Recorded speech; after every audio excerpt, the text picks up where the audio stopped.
Welcome to the EarthWorks podcast, where our team will share the jargon of carbon from many of our turf friends from the past 30 years.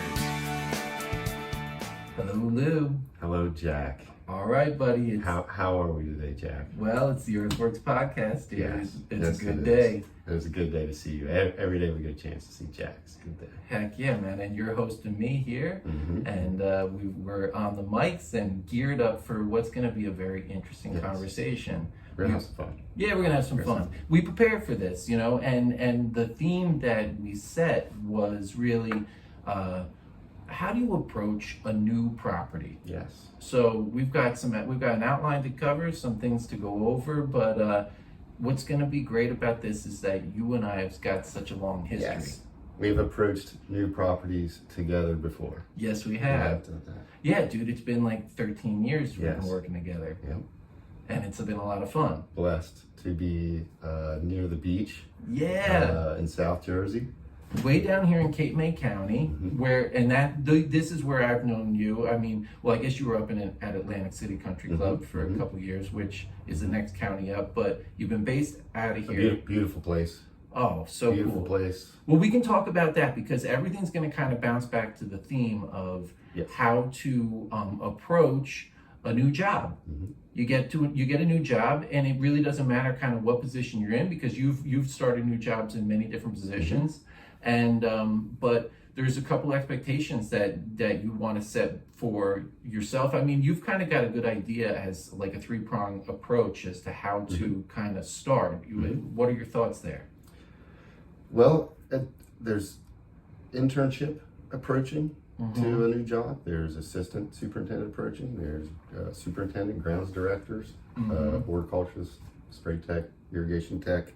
I think what we all share as turf managers, especially those who enjoy the game of golf, are we all carry into a new property very high expectations. Expectations that energize you, motivate you, get your heart racing every time you step onto a new property that you know you're going to have some responsibilities at, and fine tuning all that approach can be a very fun process for anybody in all positions that are approaching a new club. Yeah, it can be fun. It can also be overwhelming. You mentioned get your heart racing. Let's talk a little bit about you. How did you get into this? Because like you've obviously got the passion. I mean, let's talk about like seriously, what was it? What is it that gets that we all get so excited about green grass and like tightly manicured turf? Like what really is it? I think there's something about beautifying nature and having some type of role in that is fun, and to have a great game of golf that you can turn around when you finish and go back and play on that. It's just creating your own track, you know, to play a great game on. The best game. Yeah, the best game. I mean, when we're little, we all play with, you know, little toy cars and make tracks for them. You know, we all want to make our own little tree house and then sit in it. You know, there's something about this. And most of the fun of playing with the cars or the tree house is setting it up, building it up. Setting up a fort is like the fun part. Yes.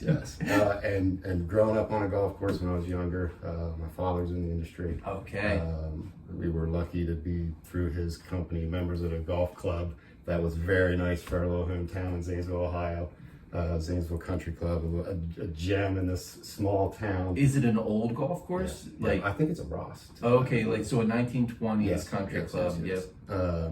And playing golf with members there that had their input on the golf course, and they were interested in the conditions, and it got me interested in the conditions as a golfer, and it just was something that I knew I really wanted to be involved with in the process of creating this track that we're having so much fun on right now. So you were a young kid hanging out at the golf course I was, right from the start, huh? I was every golf pro's worst nightmare. the kid that hung in the kid that pro would shop. not leave the golf course. I was that kid for a couple summers, some friends. Yeah, like you just hang there. I have to give a shout out to a gentleman named Mike Durant, who is still the head golf professional at Zanesville Country Club, who was a huge mentor of mine and somebody every day in the back of my head that I work hard for to impress, a guy like that. Yeah, man. Well, that's really nice. Very good, dude. That's a good dedication. Yeah. And I see it in you. In fact, over lunch earlier, you were just telling me how, like, you've been at this for, what, 25 plus years? 22 Yeah, 22 years, but you still feel like a kid Yes. running around the golf course. Yes. Like we said, to tie back to approaching a new property, there's something about approaching a new property that gets your heart racing, gets you excited. Oh, you're excited. Yeah, gets you real excited. So the new property for you now is Avalon Golf Yes. Club. Yeah, and you're less than a year there, so Yes. you still have that kind of like new car smell thing going on. Yes, we haven't done the summer here yet. All We right. haven't done the summer All here in right. South Jersey here yet. All right, so let's talk about it. So that was the first step of approaching a new property. You said kind of preparing yourself. Yes, you do have to prepare yourself for a new property. Many of us have, families, friendships, lifestyles that we like to enjoy, and you do have to make sure you find a proper balance when you jump onto a new golf course of making sure you don't lose sight of other things that are important to you, and at the same time, getting your job done and doing what you're there to do. Yeah, because you're a family man. Yes. You've got 3 kids. Yes. You and I are about the same age, and we each have 3 kids Yes. that are all the same Yes. age. Yes. And we both got married in the same year Yes. too. Yeah. Yes, we did. That's what we're saying, dude. When we sat down to start this, and you started this, and I'm sitting here talking to you, I'm just thinking, yes, we've done this together We've for done it. 13 years now. here in Heck yeah, South dude. Jersey. Yeah. Help each other become successful Yes. too. Yes. That's what, and it's been That's what really we do. fun. Yeah, that's what we do, brother. Yeah, that's what we do. do. You've got a cool setup here too, if I might add. Like you really set up a really fun home and family, and like really established yourself in this community, and I think it's really cool. Lucky to do many internships all over the country. Right. And there was something about this area that I really did like. Interning up at Matiticonk and traveling down here for a little trip or two to see South Jersey. I really liked the place, and I thought this would be a really cool place to raise a family. So Matiticonk was your first foray into New Jersey from Yes. Ohio, but Yes. you had been other places in the country before that? No, that was my first internship, 18 years old, through the Yeah. transition of Cadnelly to Tim Christ. Oh, interesting. That was Yes. very early. Matiticonk was probably only built a couple years before that. I'm not sure.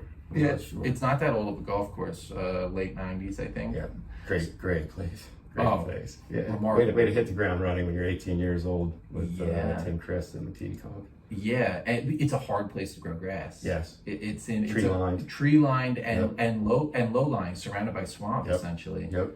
Yeah, so it's very interesting. But okay, so yeah, and you kind of, as an 18-year-old kid, you were looking to find this was approaching an internship essentially. Yes. So like, what were some of the aspects that you were looking at that age? What were you looking for in 2005-ish, 3-ish, something like that, dude? We were of a culture at our school at Ohio State Agricultural Technical Institute where we wanted to go to the nicest place you could find to learn how to do everything. They encouraged that, and they would help us set that up.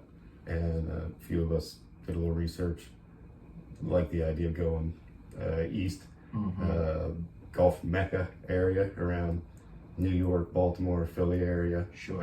And get to a real nice place where you get to do it all. Yeah, And we wanted to do it all. Yeah, that is one of those places. That's that sort of place, and especially was then. It still is now, but Yes. yeah. All right, well, very cool, man. And however, and we're gonna get into this, you've experienced places like that and places that aren't like that, like more like semi-private public golf sort Yes. of place. Yep. That's another topic we wanted to touch on is how to approach a new property and how to prepare yourself for that type of club. This club I grew up on in Zanesville, Ohio, was a smaller club. I worked at a property that had 3 different golf courses. One was private, one was semi-private, and one was public. And I got a good got to learn the balance of how to manage all three. Oh, that's interesting. And now I'm at a smaller semi-private golf club, I guess you could say. We don't have the biggest budget in South Jersey. We do a lot of rounds of golf. You can imagine in the summertime, that's what people are here to do, is go play golf in the morning and get to the beach. And you learn how to prepare yourself for each kinds of those clubs. You bring a different heartbeat, you bring a different attitude, you bring a different level of patience, depending on what type of those clubs you go to. Yeah, so understanding expectations, and on the other side of that coin, expectations of the employer, and on the other side of that coin, limitations of the employer. They go together, preparing yourself and preparing your employer. But you have to prepare yourself for what that employer expectations are. You have to be in the right state of mind and be reasonable with your goals and expectations, and have the right amount of patience for certain positions at certain different clubs. I guess a large part of what we're talking about is a timeline. And like I said, this is applicable to assistants, interns. I mean, I was an intern, wanted to change a golf course. We wanted to make an impact. We wanted to put something on a resume that said we worked here and this is what we did. And you have to prepare yourself for that. Very ambitious intern at 18 years old thought I could change a golf course. Wow. And if I better prepared myself for how to approach places and different kinds of places. Hindsight's 2020. We always want to go back and do things better. Yeah, for sure. So Lou, preparing for an internship, but how is that different from now preparing yourself to be responsible for a golf course? When you're an intern, there's not a whole lot more you're responsible for in life other than trying to build your career and get through college and be the best you can be at your career. When you're trying to approach a new property, prepare yourself when you have a family and a home and a faith and a love to play golf, which you don't really get to do enough of anymore. You have to prepare yourself to have that same ambition and love you had as an intern, but also there are other things that are very important to find balance in life, and make sure that you're making room up here in your head to file all that correctly and keep track of all that correctly and make proper space for all that. So, and that's part of your new job here at Avalon, is that you do have time for your family. You are very close to your house. Yes. And I think what really attracted you was that maybe it feels like a golf community like you had when you were a kid, and you maybe could see that for your kids. Yeah, well, not to give you too much background, but working up Atlantic City Country Club was an amazing place to show up with that view every morning. But it was too far for me to come home and get my kids and take them back up there to play golf. So we joined junior membership at Avalon Golf Club, and we were playing golf out there in the afternoons, and I kind of just started to fall in love with the place. It's got some classic tree-lined golf holes, and standing there with the kids playing, just kind of was a really good feel there. And when I found out they were interested in hiring some help, I strongly inquired, and now very lucky, again, can't stress enough, to have a job near home in South Jersey, where I thought when I was 18 years old was a very cool place to live.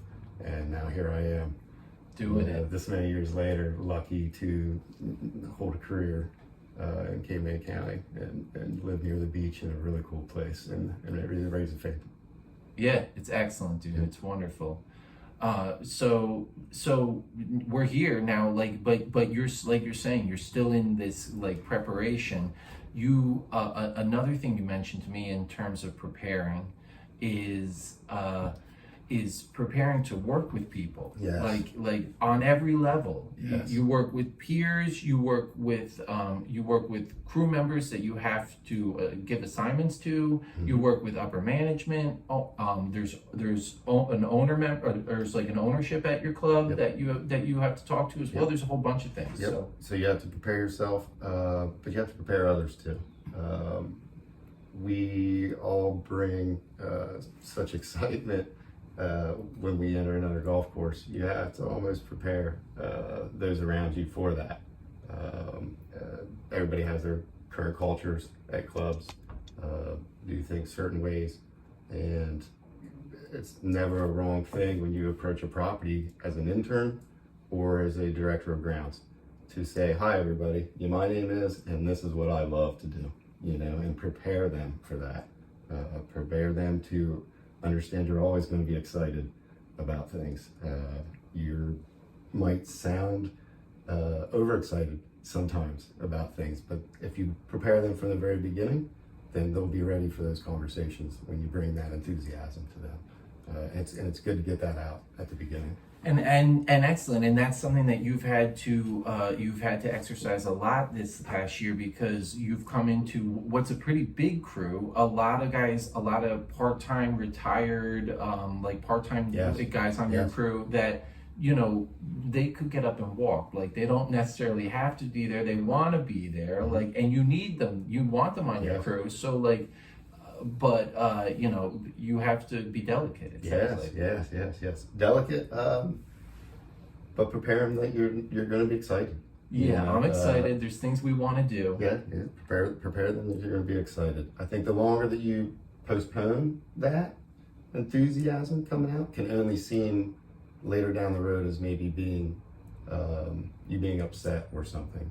Or like passive aggressive. It's not. So from the very beginning, I think it's good to be excited and tell everybody you're excited, and communicate that not just to your crew, to your upper management, to your ownership, and doing that, I think you quickly find out one of our other points we want to talk about is figuring out what their expectations are too.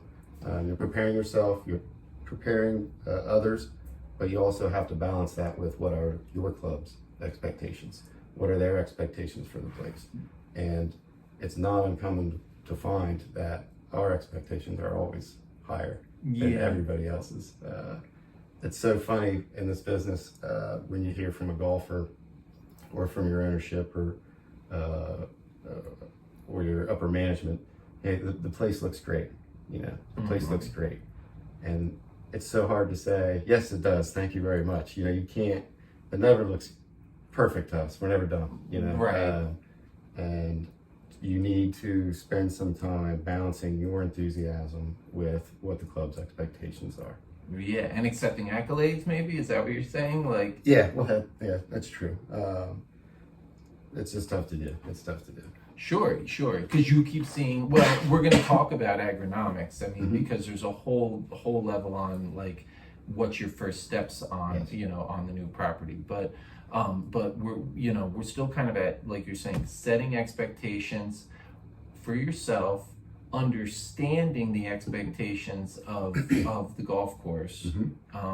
And then also, and being able to kind of communicate that to everyone you work with, both the people you work for, the people you work with, and the people that work for you. Yes, and another thing we wanted to cover was preparing them for practices that may not be usual to the staff or to the golfers, especially the golfers. For instance, maybe they're not used to syringing going on in the afternoons. That's something that if you express from the very beginning and communicate, those communications with the rangers and the staff and the pro shop can be communicated to the golfers.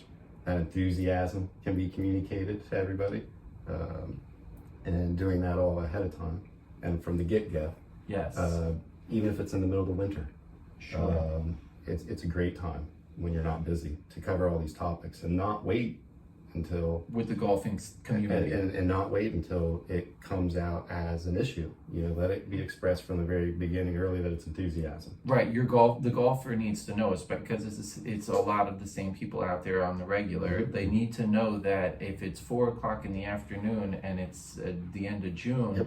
And the heads are on the green, they're only going to be on for 3 minutes. Mm-hmm. So just wait in the fairway for 2-3 minutes, and the head will be down. So I don't think it's ever too early, even in the middle of the winter, to start preparing a new property and its upper management, ownership, staff, everyone ahead of time about your enthusiasm and your expectations and their expectations, and finding a good balance in all that. Yeah, it's all very important. Mm-hmm. So okay, now let's talk about, how do you get to know a property? You mentioned that playing golf, you is a first step for you here. But now, like in the job, people want to know? What do I prioritize? Like, what do I get started with?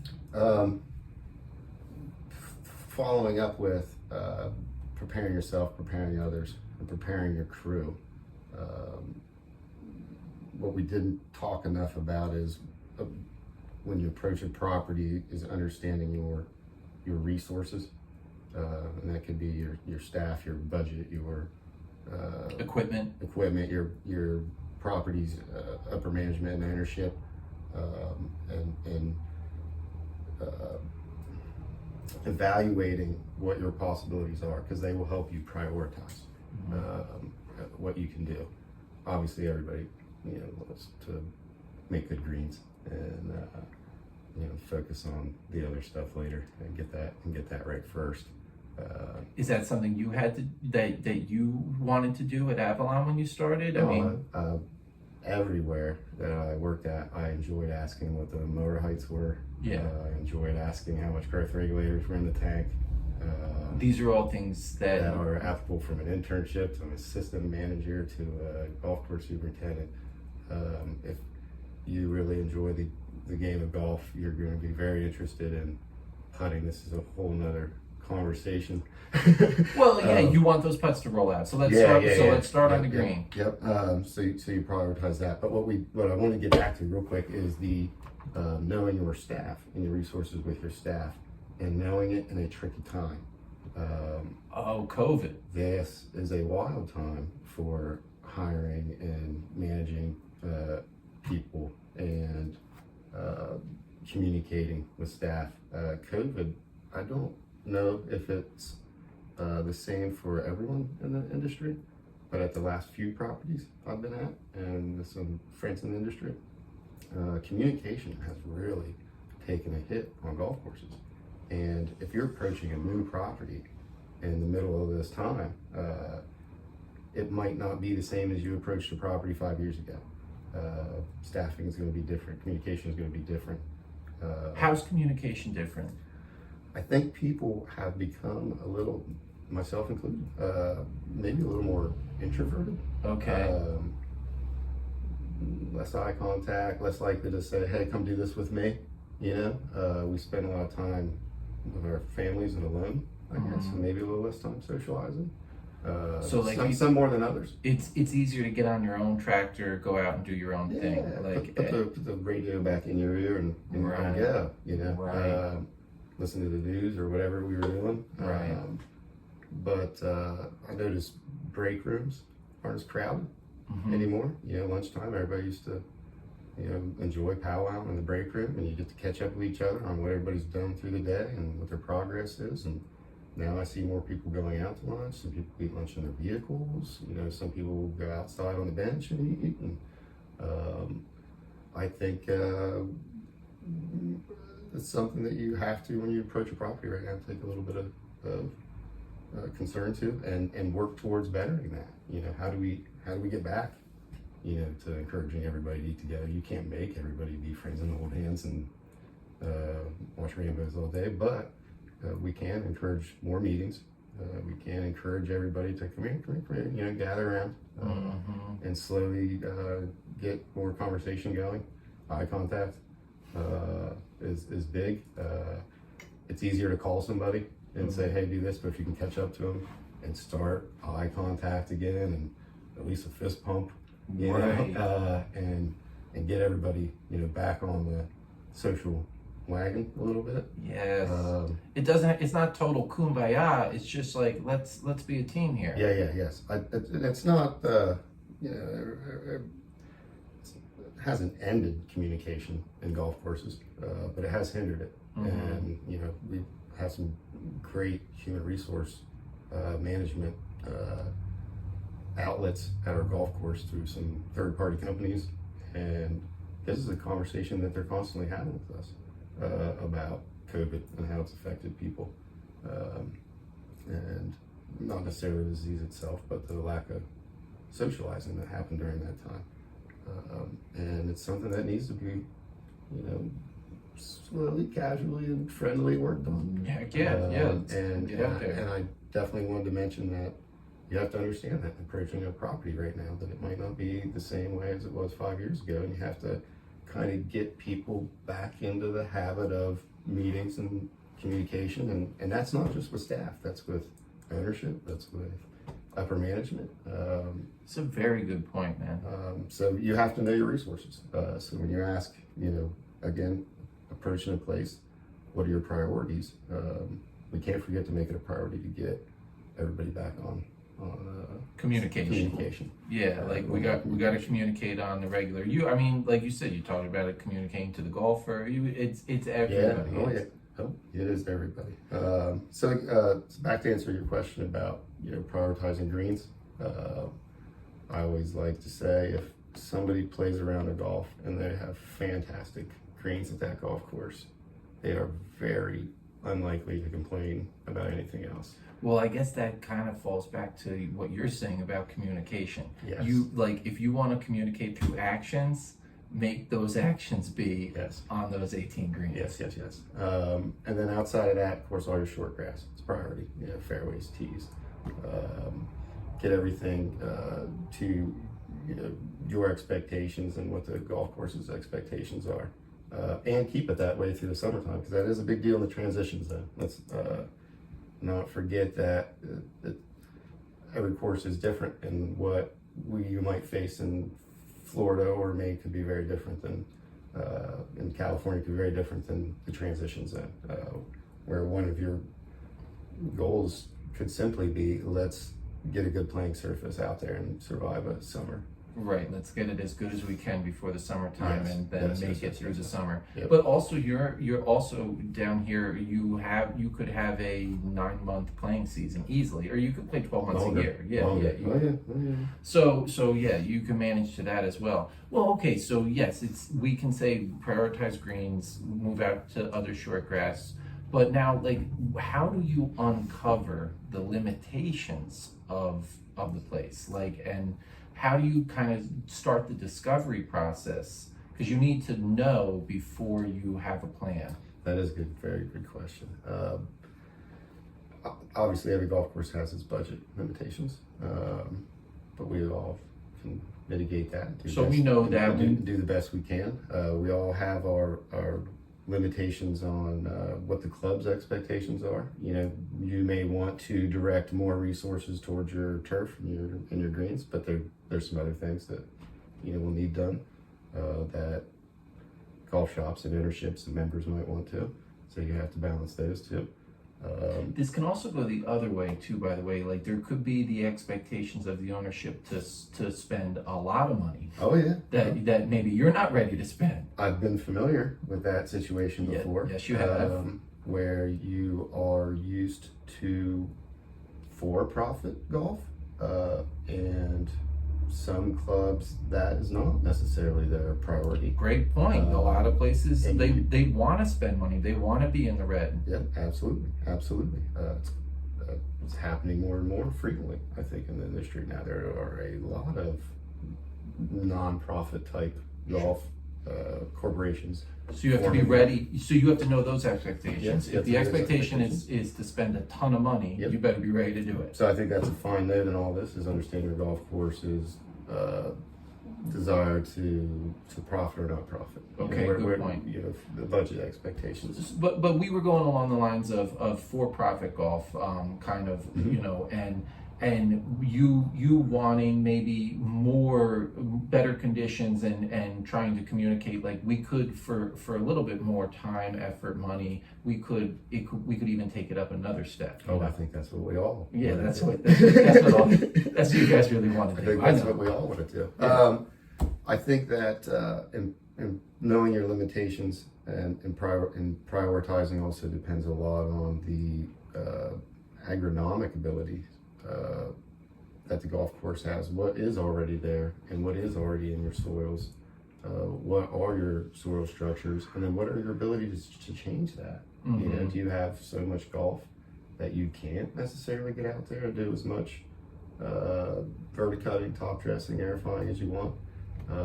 You can set your goals and your priorities, but can you get all that done with the amount of golf that's going to be out there?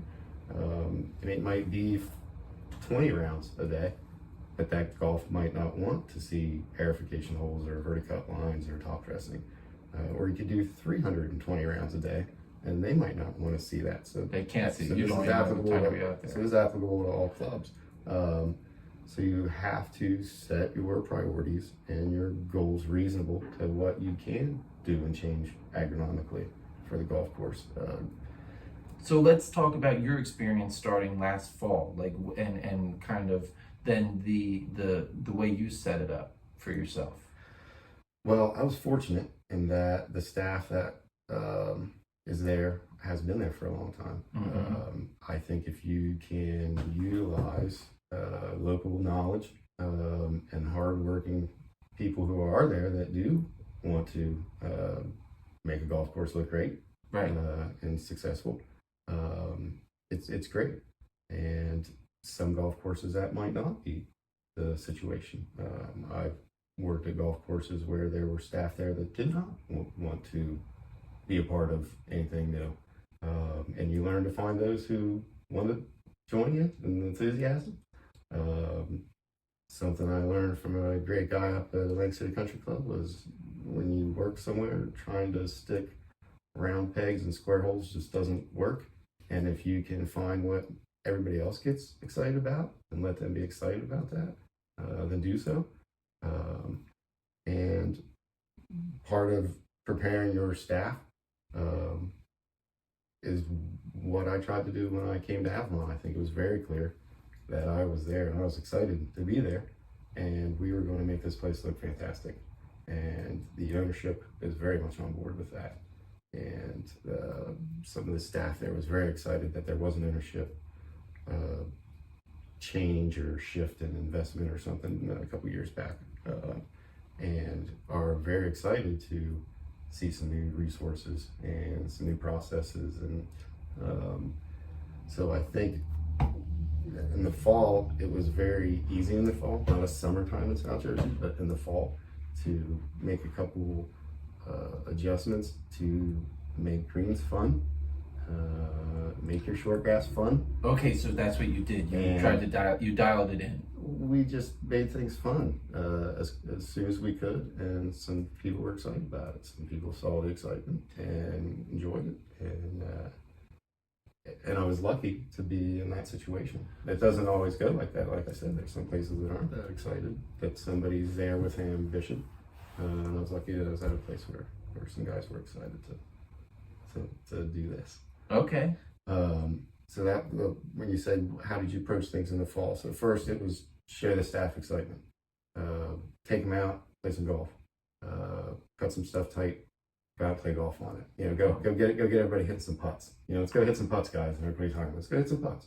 Get them putting. And it's funny now. I'm not always invited. But they actually do go out and play golf by themselves, and it's kind of fun. Oh, that's great. And that was not happening before. I don't know. Not regularly. No, I don't think so. And also, like you like you said, you tightened things up. Maybe you top dressed, you tightened up the cut, you made a little growth regulator. Really tried to make them putt real nice. Yes. And this is stuff that I'm sure they've done in the past. It's right. Just maybe we accelerated the process, maybe went a little more Aggressive. Yeah, You've been known to and- be aggressive, Lou. We like to have fun. Like I said, it's fun. And you like to I'm- learn. You like to I'm learn. glad we've covered a couple of these off-subject topics about how fun it is when greens roll so true and fast, and that's what got me excited when I was very young, and as a golfer in the business, and that's what drives enthusiasm, and that's what you have to prepare yourself and others for, and your staff, and doing it in a tough time when everybody's not as excited right now, as a new challenge. Also, I think we wanted to brush on having confidence about what you do, and whether you're The decisions you make, you mean, like, or rates, or like, because there was a whole bunch of things we could talk about, the confidence. no, what we were talking about, like with the staff, and Right. with making competitive, fun conditions and improving short grasses and stuff like that. I think prepare them and tell them this is what we're going to do, and be confident about it, and make it happen. And something we wanted to mention was checking your records and reminding yourself that you've done this before. Here's your records. Here's your products you used. This has worked, before, and trust your experiences and be confident about it. And I think when people see that and see the instant results and how much fun it is, then it gets them excited too. And I think that's a little bit about what we did last fall. When it's a great time of year to do it, in the fall, when it's nice and cool. Oh yeah. But you try to make things fun and improve playing conditions, and that prepares everybody. And that's a part of what we did. Well, can we talk a little bit about what you did with the EarthWorks products? And I don't usually do this in the podcast, but you and I have had so much Yes. learning with Yes. these products, and you've utilized them all so much. Like you know about this stuff as much as anybody. Well, then we have to go back to Sand Barons. Yeah, definitely. I want to talk before about it. Union League Right, purchased that property. Which is what you kind of referenced earlier in the conversation, as in terms of like knowing what the club's expectations are. That was the situation where they were ready to spend money over there. But before it was a Union League, it was Sand Barons, and that was public, and that was more like for-profit golf. Yes, It was a absolutely. totally different story. Absolutely. It was exactly like what you're working with now, and so. But anyway, yes. I even think the Union League has ended up being even more exciting than they even imagined when they bought that club. They had success at Torresdale. Great place. I was lucky to plan a member guest there, and meet everybody there. Then they purchased the Sand Barons, and very much interested in following a somewhat normal plan of approach of a golf course, and their success just multiplied rapidly. And it was such a cool business model for them to have courses for their members to enjoy, that it just got even more exciting for them. And now look at it. Now it's a fantastic golf club in South Jersey, That is just a couple miles from my home, and it is awesome. world class. So World class. world Best in class. the world. Yeah. World class. So their process of excitement started one way, and the success of the whole thing just got awesome, and it built to something fantastic. Skyrocketed. Yeah. Well, that is wonderful. But But prior to that, which I know what you want to get to. sure, is let's how talk about your experience how we over dumped there. a whole bunch of poo on a bunch of sand golf course and made it really cool. Well, 27 holes of barren sand. Yes, it was sand barren sand. barren. It was grown on sand. They did strip the golf course of topsoil, and that departed the property, and they built it out of sand. That was the thing then, though. It was new to have all the chemicals available to you and fertilizers to spray and grow grass when they built that place 25 Grow it years ago, hydroponically. basically. Yeah, grow it. And sustainability wasn't the talk then, No, like well, it is now. and also you only get like 30 inches of rain a year down here. It's Yes. pretty arid. Yes, water. Yeah. So More than you ever want to. right. But what you did was you humified that sand. Yes. You built a topsoil. Yes. You went through a humification process. Yes. by. And I wouldn't even necessarily say by burying it in poo. No, you didn't. It wasn't that. We did have budget restrictions, but I do feel like we met a decent balance of adding some carbon and material to the soil that we didn't create layers or. I always say it's not the EarthWorks product that humifies the EarthWorks product isn't the engine. The EarthWorks product's the spark plug to get the engine started. Yep. It's really the plant and the soil biology, but the EarthWorks does get that engine cranking, and I think yes, that property is somewhere, and then they bulldozed all of it. Yeah. And built the Taj Mahal, so it's all good. It's all good. But yeah, that was what? How many years ago? 10, 12. 10, 12 years ago when we started doing that. And that was a lot of fun. I met you at Stone Harbor, actually. Forgot about that. Also, it was a very sandy, very similar property. Yeah. Well, you buried it in poo. You also utilized the C3 religiously, which is again another spark plug sort of thing. I think there was the 555 that we divided to the 2.5, 2.5, 2.5. You were using Trilogy Cow Vantage Protein Plus. Yes, and it just helped everything last. We were so percolating, we were so flushing of everything. And once we started using some materials and chemicals and fertilizers that had some weight to them to actually help hold some things in the soil. We added some dirt. Once we started adding some dirt to the sand, everything just got a little better. Everything lasted. I don't want to say easier, but well, it sounds like I know from working with you. I mean, you built a foundation, a steady ground, a safety net that then when you wanted to push the hell out of the place, which I know you do, you could push it hard and know that it could take it. Yeah. And we had a few advisors come in, USGA came in, and there was a large lack of microbial activity in our soils. There was just no life in them. It was just straight sand. And replenishing all that and kind of getting that all alive again. You don't have to look at data, and you don't have to look at spreadsheets.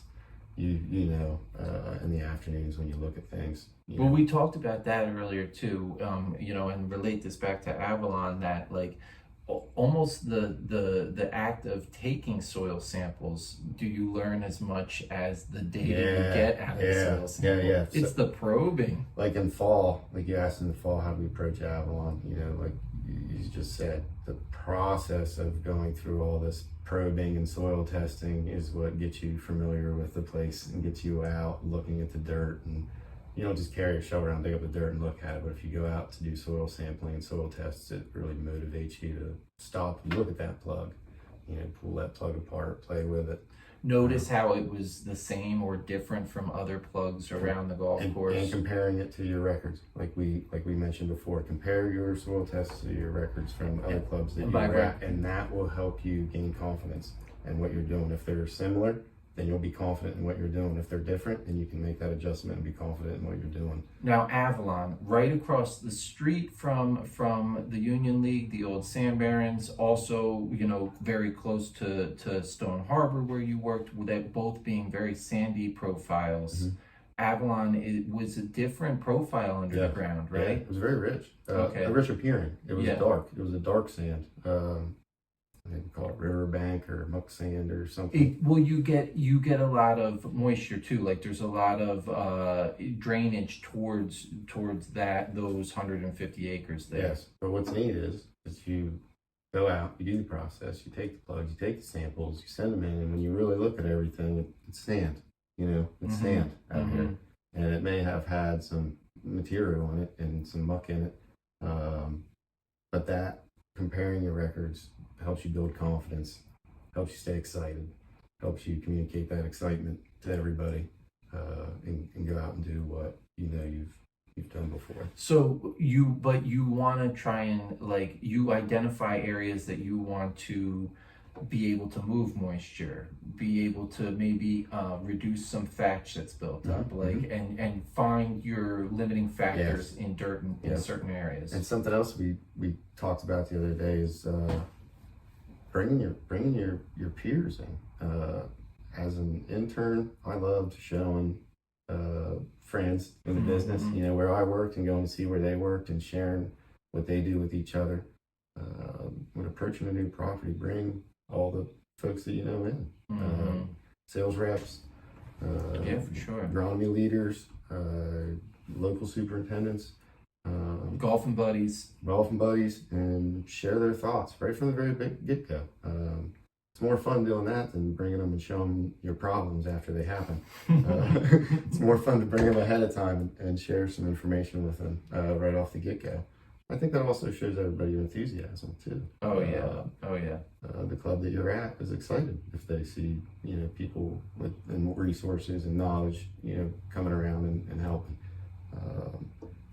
I also think that the process of going out, and when you do pull plugs, you do take cores, it helps you understand the consistencies in localized areas too. I think it's also big to understand that two courses could be similar to each other, but you're always going to have your problematic areas. And the more time you spend pulling cores, taking samples, you'll find some areas, localized areas too, that you can find that need addressed too. So I think that's an important part of the process is going out and taking a couple cores and assuming the whole property is the same isn't always the case. So the process of doing that, going out, will always help you find little localized spots too. Yeah, all right. Well, that's good. So those are kind of the agronomic approaches. It seems as though like the localized spots that you're talking about, what are some common limiting factors? Is it drainage and thatch? Is it? I think we all find places on our golf courses that hold water that we don't want it to, and areas that flush through more than we want them to, and those are hard to find ahead of time without going out there and probing and sampling. Finding them after the fact is always a pain in the butt. Oh yeah. Yeah, no doubt. I mean, so some of the stuff that you did this winter kind of to help with along those lines were what? I know that you had a bunch of sand. Yes, we did do a lot of probing in the fall. We did find a few fairways in some areas that were richer and did not drain as well, and we definitely put 40 or 50 truckloads of top dressing sand on those areas and those fairways. There you go. You can find a dramatic difference in that. Oh, and it's made a big difference this year. You also at the same time were out with that A22, so like and that probably helped kind of grow through and really incorporate that sand into the profile. You just mentioned one of my favorite fertilizers. Good deal. Yeah, good deal. I'm an A22 fan. I do like ammonium sulfate and some poo in the spring and the fall. Oh yeah. It sets you up so that you don't have to make as many applications in the summertime. It's the most efficient way to fertilize. It is efficient. It is organic. Yeah. Members, ownership, everybody is into that. It's cost effective. Anyone on the crew can put it out generally too. Like you can train guys on this product. It's not that hard. Yep. Yeah. 822 was pretty big product for sand barons. Oh yeah. We are big users of that there. I think that's any sand-based golf course to not use some type of organic material. You are hurting yourself. Yeah. There's always, I really, you're seeing, that's a big difference from when you and I started, is that like you're seeing, more carbon-based stuff utilized across the board now. Yeah. But, yeah, man. So, I mean, really, you're still in this process of entry at Avalon, and like you said, like you're only in the first summer. I know you told a cool story about a new hire, another guy that came on, like that was crew guy, but shared enthusiasm. Yes. I think to mention the staffing issues in this wild time, there are individuals out there that are making job changes, and they know that people are paying more now than they used to. Yes. And I do think that those who are the go-getters are kind of taking advantage of that, and they're out there looking for jobs right now. So maybe the same thing that drove all of us crazy turf heads in the industry can drive a whole new wave of crazy turf heads in the industry. Yeah. But accept it like accept them as crew guys, accept them as interns, accept them like as maybe you get on the crew and then you realize you want to do it and you're back to learning some agronomy or whatever. It's part of the patience too. I think we've all had positions that we've taken, and we all want more help and more resources, and sometimes when you don't expect it, people come around There you go. And help you out, and How great. with some enthusiasm. How great. And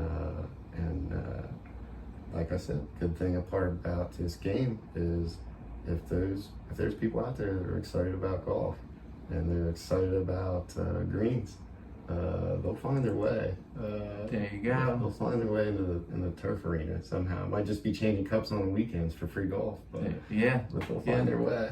They'll be like that 12-year-old kid that hung around the pro shop. Like, they'll be around. Trying to putt with every putter on the shelf. Can I try this one? I'll be right back. Yeah. Take the driver to the range, bring it back with a scuff mark on it. Oh, that's good, dude. Jack, this is pretty cool. Yeah, man, this is fun. This is pretty cool chit chat. And you're a good guest, Lou. I appreciate you coming on. It's wild that we get to sit here and do this after 13 years in South Jersey of using EarthWorks products. And Yes. getting to know each other. Yeah. And Joel. A lot of fun. It was always great support. Oh, yeah. Yeah, I remember Joe coming down a number of times. Yeah. More poo. And it worked, dude. Yeah. I can't thank you enough for having me. Yeah, And, you got it. Thank you always for coming around. And like I said, you can't always, when approaching a new property, bring in too many people in the industry to help you out. And I was Right. lucky to be able to have you come down. Oh, and yeah. I be part of getting me going, and Thank you. sending Thanks me a for big mentioning that. surprise that some of the holes that I thought were going to be a little more organic than they were much more sandier than I really thought. Oh, right. Yeah. And that's all just getting out and probing and sampling and having you get back to me. All right. And so I appreciate all the help. You've been a big part of, and Joel too, a big part of helping me be one of the fortunate superintendents in South Jersey to find a job and a career and have a great home to raise a family in. It's a wonderful thing. And to do that at the same time that we both did this together is pretty cool. Dude, you've helped me with this in my life too. Yeah. You have, and I really appreciate it. Yeah, it's been a lot of fun, man. It's been a lot of fun. Heck yeah, dude. All right, Louis. Well, thank you. Thanks for thank you, being Jack. on. All right. Thanks, everyone. Check us out on YouTube as well. You know, you get the 2-minute turf talk every week. We appreciate you listening to the EarthWorks podcast. Don't forget to subscribe.